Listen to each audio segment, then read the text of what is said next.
আমরা মায়েদেরকে প্রায়শই একটা কথা বলতে শুনেছি, ছেলে আগে আমাকে খুব ভালোবাসতো, খুব যত্ন করতো, আমার খেয়াল রাখতো, কিন্তু এই পরের বারে মেয়েটা আসার পর থেকে আমাকে আর ভালোবাসে না। আগের মতো আমার প্রতি কোনো খেয়ালই নেই ছেলের। পরের বারে মেয়েটাই যেন সব দোষ। কিন্তু কখনো এটা ভেবে দেখেছেন যে আমাদের মধ্যে কত চেঞ্জ আসে? ওই যে পরের বারে মেয়েটা যখনই ঘরে আসে, অনেক ক্ষেত্রে আমাদের বিহেভিয়ার চেঞ্জ হতে থাকে। আমরা আগের মতো সবটা না সহজ সরলভাবে আর ভাবতে পারি না। সব ব্যাপারেই কেমন যেন পজেসিভ হয়ে যায়। এই যদি বৌমাটা শ্বশুরের সাথে একটু কথা বলে ফেলে, ভাবে এই বুঝি শ্বশুরকে কবজা করে নিচ্ছে। ছেলের সাথে বেশিক্ষণ টাইম স্পেন্ড করলে ভাবে এই বুঝি ছেলে বউয়ের কথা অনুযায়ী চলবে, এবার আমার আর কথা শুনবে না। একটু যদি দেওরের সাথে কথা বলে, তাও সেখানেও ভাবে এই বুঝি আমার নামে কিছু বলছে, হয়তো নিজেকে বড় করছে। এই বুঝি ছেলে আর আমার কথা শুনবে না, ভাবে বৌদিই ভালো, বৌদি সব কিছুতে ঠিকঠাকই বলে, আমি সব ভুল করি। একটা ছেলে যখন দেখে তার নিজের মা হঠাৎ করে একটা চেঞ্জ হয়ে যায়, পাশের বাড়ির বৌদিটার ব্যাপারে মা যতটা সহানুভূতিশীল, নিজের বৌমার ব্যাপারে মা এতটুকু সহানুভূতিশীল না। সব ব্যাপারে যেন কেমন লড়াইয়ের ময়দানে নেমেছে।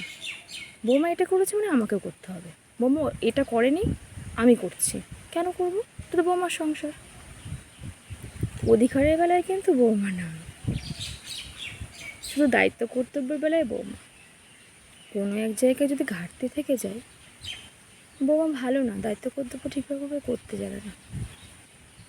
কিন্তু কোনো কিছু তো অধিকার দেখালে হবে না। মেয়েদের তো কোনো নিজস্ব বাড়িই নেই, না বাপের বাড়ি না শ্বশুর বাড়ি।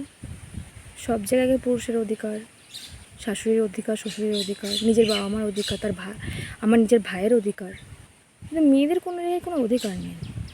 বিয়ের 5টা বছর পর যখন বাড়ি বাড়িতে আসবেন, দেখবেন সেখানে আপনার কোনো চিহ্নই নেই। একদম বেমানান আপনি। শ্বশুরবাড়িতে গিয়ে এত দায়িত্ব কর্তব্য করা সত্ত্বেও সেখানেও আপনি কোনো অধিকার দেখাতে পারবেন না। ওটাও অন্যের বাড়ি, নিজের বাড়ি তো নয়। বড্ড হাস্যকর, বুঝলেন তো? দায়িত্ব কর্তব্য করে যাওয়া মুখ বুঝে সহ্য করে, অধিকার দেখালে হবে না। একটা ছেলে যখন সেটা দেখে, দিনের পর দিন আমার মা একটা পরের বাড়ির মেয়ের সাথে এরকম বিহেভ করে, ছেলে নিজেই তখন আস্তে আস্তে নিজের মাকে অচেনা রূপে দেখে। সেই থেকে একটু মানসিক দূরত্ব এসে যায় বইকে। তার জন্য কিন্তু ওই পরের বাড়ির মেয়েটা দায়ী নয়। ছেলেটা না পারে বউটাকে কিছু বলতে, না পারে মাকে কিছু বলতে। বউকে কিছু বলতে গেলেই বলে তোমার মাই ভালো, আমিই খারাপ, বাদ দাও। আর মাকে কিছু বলতে গেলে তুই এখন বউ পাগলা হয়ে গেছিস, তোর আর কোনো কিছু কাজ করে না মাইন্ডে। যুক্তি বলে তোর মাথায় আর কিছু নেই। সবচেয়ে বড় কথা, একটা ছেলে তার বউকে ঘরের মধ্যে তবুও বোঝাতে পারে বিষয়টা যে তুমি এটা করো না, মায়ের কথা শুনে চলো। কিন্তু কখনো একটা ছেলে তার মাকে কিছু বলতে যেতে পারে না। ভাবে যখনই বলবো ঘটনা হিতে বিপরীত হবে, সমস্যা বেশি বাড়বে, কমবে না। কেন বলুন তো? এই আগে একটা ছেলে যতটা কমফোর্টেবলভাবে মনের কথা সবটা মাকে বলতে পারতো, এখন আর বলতে পারে না। এই সিচুয়েশানটা তৈরি করে কিন্তু মায়েরাই, বৌমারা নয়। তাই বলছি, দয়া করে প্রত্যেকটা মায়েদের উদ্দেশ্যে, সব বৌমা এক হয় না এটা আমিও জানি, কিন্তু প্রত্যেকটা মায়েদের উদ্দেশ্যে বলছি, বৌমাকে আপন করে নিন। নিয়ে করতে হবে না, একটু আপন করে বৌমাকে আদর যত্নে রাখুন, দেখবেন সংসার সুখের হবে, সবাই ভালো থাকবে।